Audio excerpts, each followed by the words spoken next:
Assalamualaikum warahmatullahi wabarakatuh. Saya akan menjelaskan tentang obat dari furosemid, yang dimana obat ini mempunyai golongan obat diuretik. Obat ini mempunyai indikasi edema, hipertensi, dan hiperkalemia yang mempunyai dosis 80 mg per oral selama 6-8 jam dan tidak melebihi 600 mg per hari. Kemudian obat ini mempunyai farmakokinetik, diabsorpsi pada saluran gastrointestinal dengan bioavailability 67%, kemudian didistribusi dengan terikat protein 9,99%, dan di metabolisme di hati dan diekskresikan melalui urin. Obat ini juga mempunyai mekanisme kerja yang dimana loop diuretik menghambat persyarafan natrium dan ion pada tubulus proksimal dan distal renal. Percobaan diuretik menggunakan obat hidroklorotiazid yang merupakan golongan diuretik yang memiliki indikasi edema, hipertensi, pembengkakan cairan ringan pada gagal jantung. Kemudian farmakokinetik dari hidroklorotiazid ini dia dimetabolisme di dalam hati, kemudian diabsorpsi pada saluran gastrointestinal dengan onset waktu 2 jam, kemudian didistribusi dengan mengikat protein, diekskresikan dalam urin. Mekanisme kerja dari hidroklorotiazid ini menghambat penyerapan sodium dalam tubulus distal renal sehingga menghasilkan peningkatan ekskresi natrium dan ion hidrogen. Obat yang digunakan selanjutnya pada praktikum kali ini yaitu spironolakton. Spironolakton merupakan obat hemat kalium yang dapat dikombinasikan dengan furosemid. Adapun indikasi pada spironolakton yaitu edema, hipertensi, hipokalemia, dan gagal jantung. Efek samping dari spironolakton yaitu mual, sakit kepala, demam, radang lambung, dan pendarahan pada lambung. Selanjutnya, farmakokinetik spironolakton yaitu diabsorpsi baik dalam saluran gastrointestinal dengan bioavailabilitas 90% dan didistribusikan sebanyak 90% mengikat protein, lalu di metabolisme pada hati dan ginjal dan diekskresikan melalui urin.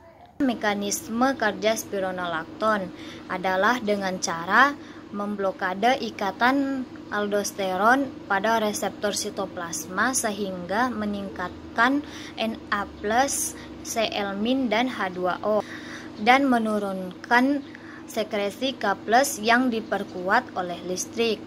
Hal ini menyebabkan pengeluaran kalium ditahan sehingga tidak menyebabkan hipokalemia. Jadi yang pertama-tama itu kita menyiapkan alat dan bahan, dan yang kedua tikus diberikan Aquades hangat secara 5 ml secara oral. Kita siapkan sondenya dan hewan ujinya kita pakai contoh ini sebagai tikus putih. Kita berikan tikusnya Aquades hangat per oral secara sebanyak 5 ml. Kita masukkan ke mulutnya ya, dan disonde. Dan yang selanjutnya pada tikus 1 kita berikan NaCl 0,9% secara IP, dan pada tikus 2 kita berikan furosemid 40 mg secara IP, dan tikus ketiga kita berikan furosemid 80 mg secara IP. Tikus yang keempat kita berikan hidroklorotiazid 25 mg secara IP, dan yang terakhir tikus kelima kita berikan spironolakton 25 mg secara IP. Nah, secara IP itu kita siapkan jarum suntik.